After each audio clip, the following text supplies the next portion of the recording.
Before I start, I just want to say, if you get anything from this episode, please subscribe and like. I would really appreciate it. It would certainly help me as far as YouTube. I had to review this episode of Married at First Sight. Let me see, it's season 14, episode 5.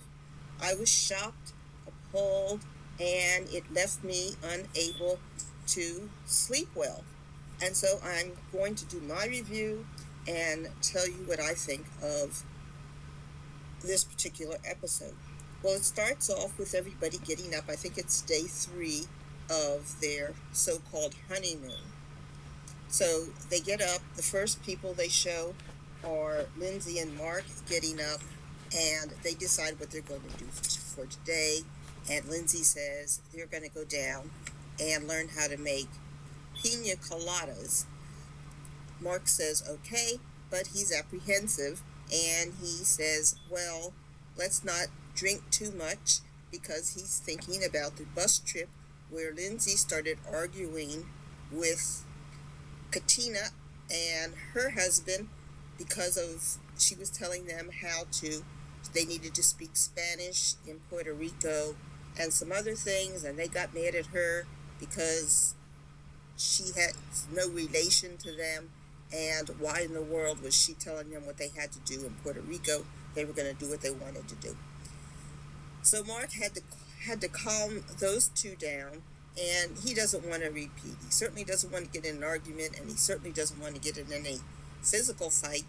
So he's very, very worried that Lindsay, first thing, wants to go and make drinks.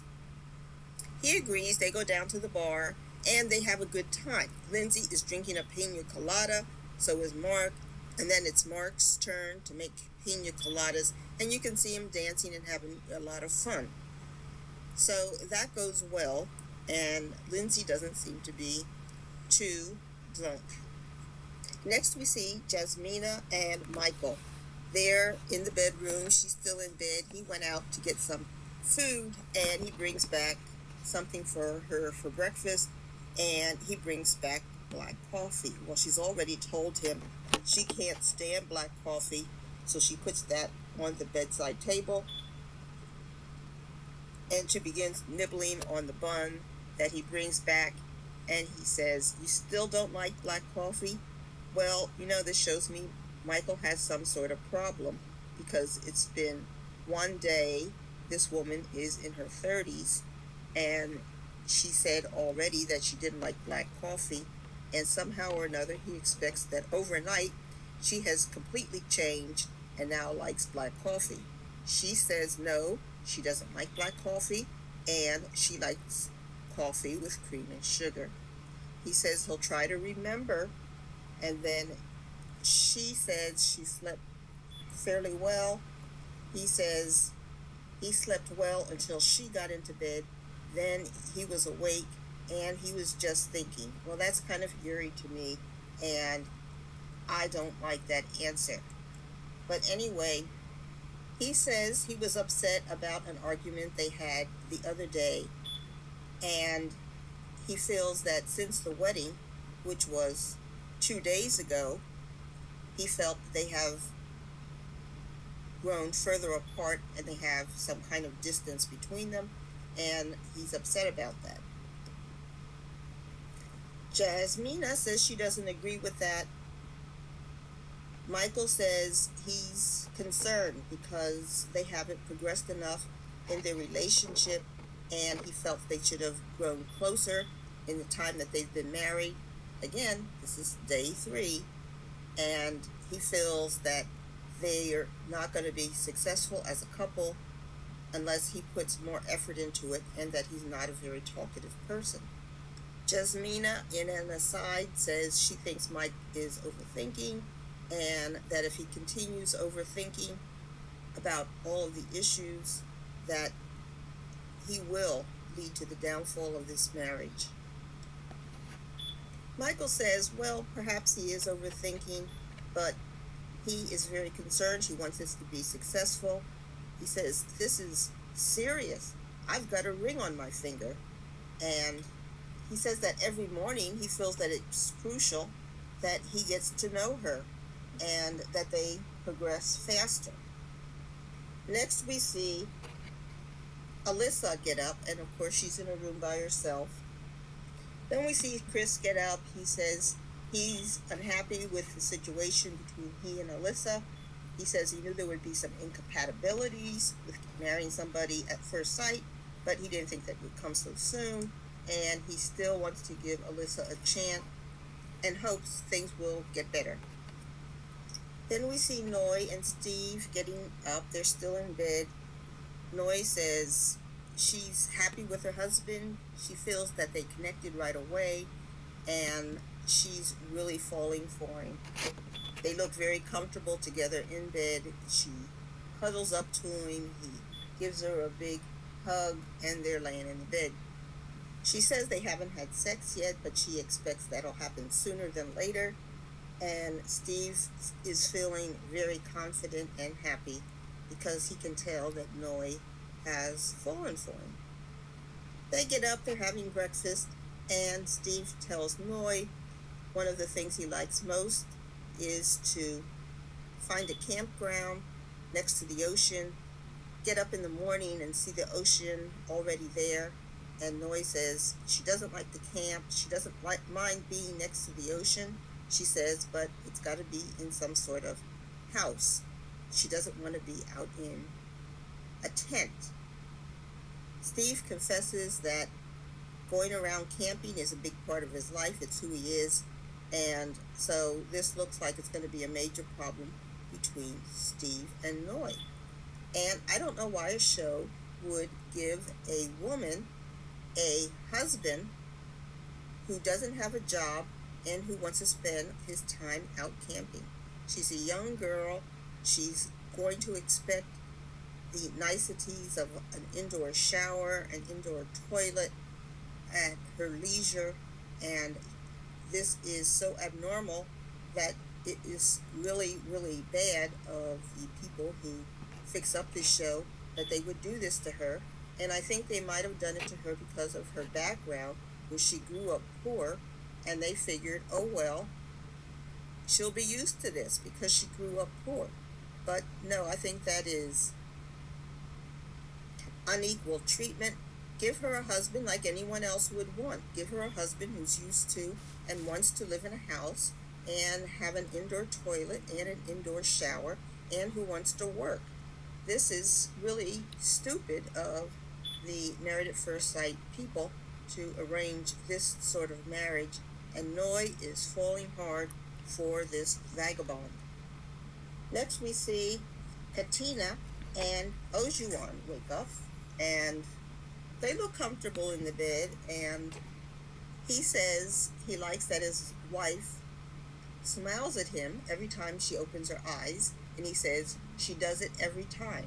She opens her eyes, she gives him a big smile, and he really likes it, and he says he knows that that gives her a lot of pleasure to open her eyes and smile at him in the bed.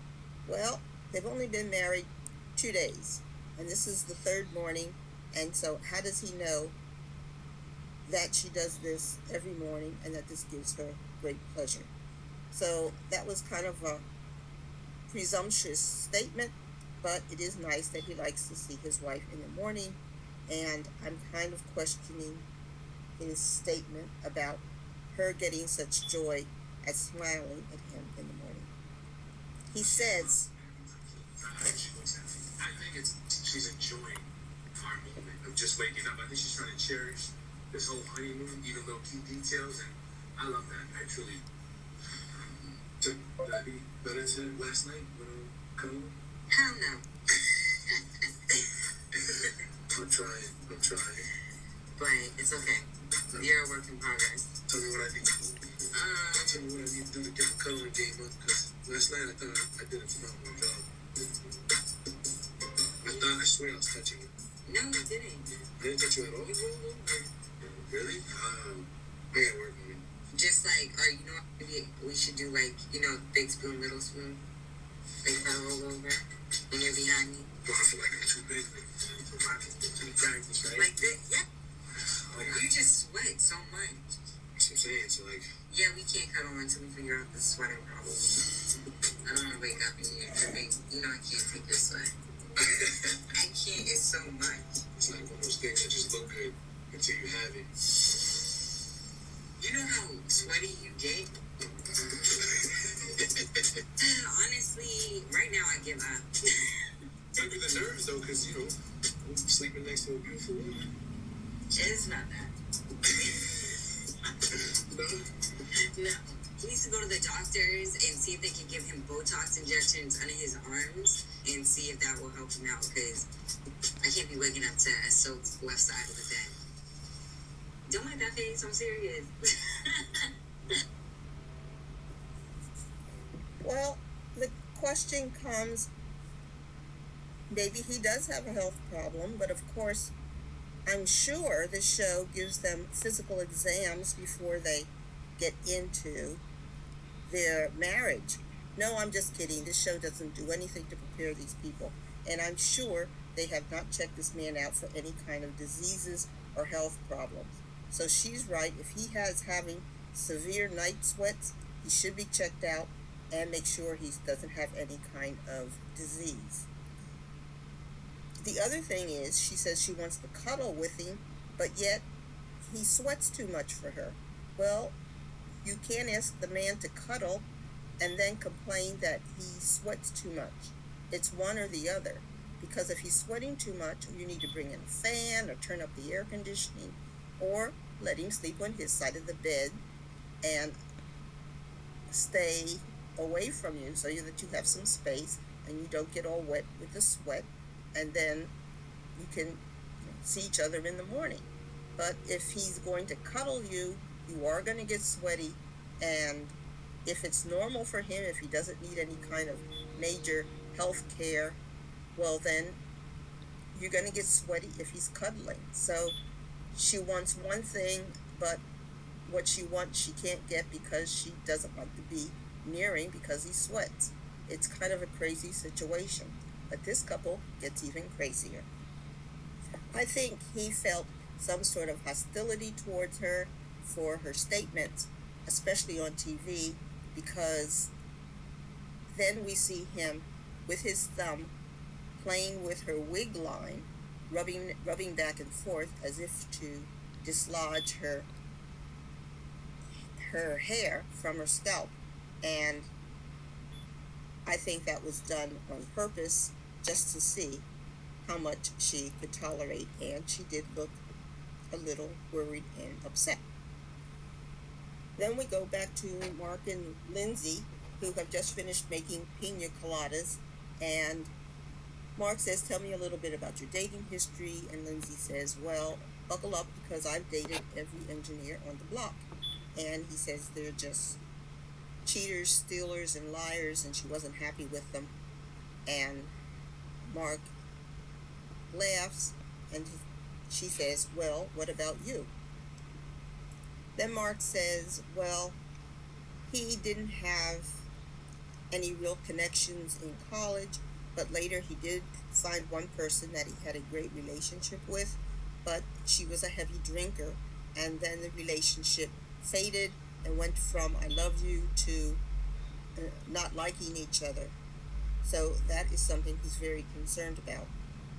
And then he says he had another relationship in 2020 with a girl that he really liked, but she had an affair with somebody else, and he gave her something. I don't know whether it was a sexually transmitted disease, and she also got pregnant. And he says, wow, I don't know how guys can treat girls like that. Then Lindsay decides she's going to analyze Mark and says, well, I think you're a people pleaser. You're pleasing everybody but yourself, and you need to look out more for yourself. And Mark says, well, for these people, I was kind of a breath of fresh air. They had such complicated past lives that when they met me, I was very uncomplicated and easy, and so they had an easy time having a relationship with me. Then Lindsay finishes psychoanalysis of Mark, and she decides she really likes him. She tells him that, and Mark says, well, you look like you're glowing. And they laugh. Then we shift to Noi and Steve. They're out having a picnic, and it's revealed she's lactose intolerant, but she's going to eat the cheese anyway. And she's saying that their relationship is really going fast. She feels really close to him. They feel very comfortable. She feels very comfortable with his touch and touching him, and it's just moving very fast. Steve agrees it's going very fast, and he hardly has a chance to assess what's going on because everything seems to be moving quickly. He says he doesn't even have time to take care of himself, like go to the bathroom and poop. And so they start laughing. She's saying, well, when are you going to get a chance to poop? And they laugh about that. But it just shows their relationship is going very fast. And Steve, knowing that he's not as in love with Noi as she is with him, I think is starting to put on the brakes and realizing he needs to slow down a little bit. So Noi and Steve agree that they have to allow him to have some free time so he can go to the bathroom and take care of his needs. He says he calls that his meetings, and Noi then confesses to the camera that she is falling in love with Steve, and she decides to tell him that she's falling in love with him, and Steve says, well, that's nice to hear. And Noi is disappointed because that was not the response that she had expected to get. Steve reminds Noi that they are moving fast, and it's nice to hear she has strong feelings. He says, but it's only 3 days. He says, look at these other couples, and they're having a lot of problems, and we're going way too fast. That's what he doesn't say that exactly those words, but Noi wrinkles her nose and accepts what he has said. Next we see Katina and Ojuan come into the gym, and she's being drugged there. She's not the type of person who wants to go to the gym, and she says, well, she's only been with him for 3 days, and she's feeling insecure. She says she doesn't want to fall in love fast because he may not like me. So she's not considering that she may not like him. She says he may not like me. So Ojuan starts barking out orders at Katina as to how she's supposed to do the exercises, and says she has to be serious. This is his world. And he says she has to smile when she's doing the exercises, but yet she has to be serious. She can't be laughing. And for one exercise, he's passing her a barbell, and he says if she doesn't do it right, the marriage is over. And she's looking at him like, what are you talking about? And so she does the exercise as well as she can, and he continues to bark orders at her as she struggles to complete all the exercises as he demands. Katina confesses that if she had met someone like Elijah Wan, who was forcing her to do exercises and barking orders at her in her 20s, she would have cried. But she's not in her 20s, and she decides to comply with all that he demands. Next we go to Chris and Alyssa, and Chris is putting some boards together so he and Alyssa can go into the water, but he has now become the recreational director for the resort for Alyssa. He has everything all lined up. All she has to do is walk onto the beach, and everything is ready to go if she will comply and participate in this activity. She comes down. She says she likes the idea of this activity, and she decides to go paddle boarding.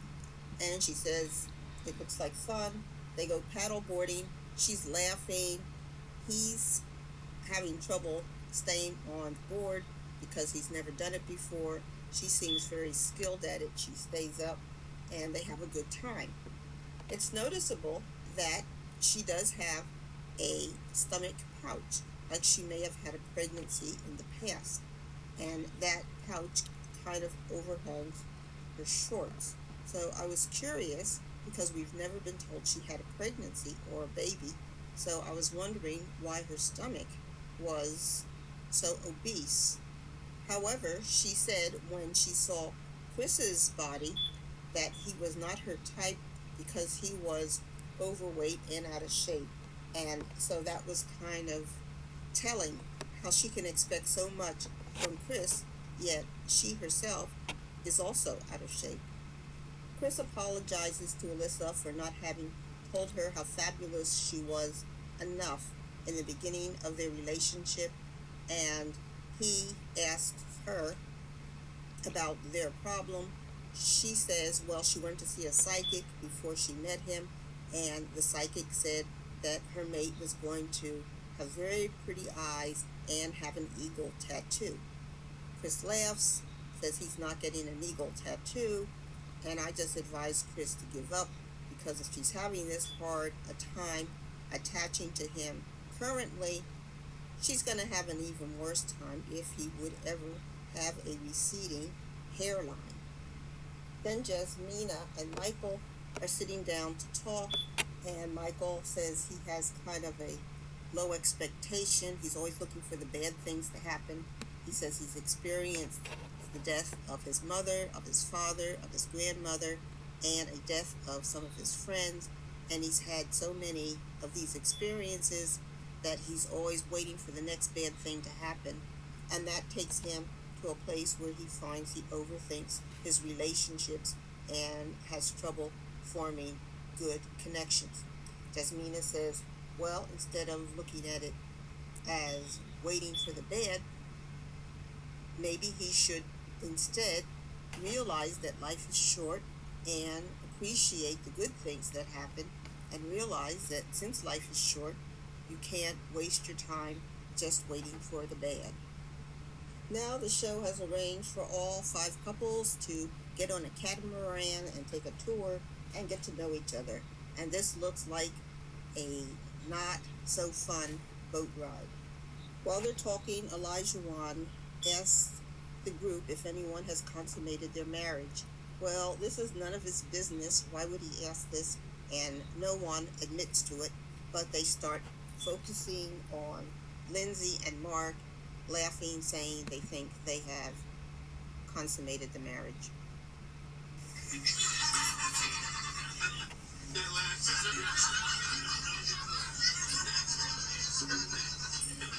see that smile? Michael says he and Jasmina have not consummated the marriage because it's only been 3 days since they've been married, and Jasmina says she's somebody who wants to really get to know the person first before she would consummate the marriage. Steve and Joy say they find that their activities are very personal and they want to keep whether or not they're sexually active only between themselves. So the guys take some time and talk about each of their relationships, and the girls are on the catamaran and they're talking about their relationships. And the people that have a problem are Katina, who really hates every time Lindsay speaks. So Lindsay was saying about one of her past relationships, and she says, well, you know, the story is when you ask for the truth, it's yours, mine, and the truth. And Jasmina has never heard this, and she says, I don't care about it saying. She said, but you triggered the problem. This is the end of part 1.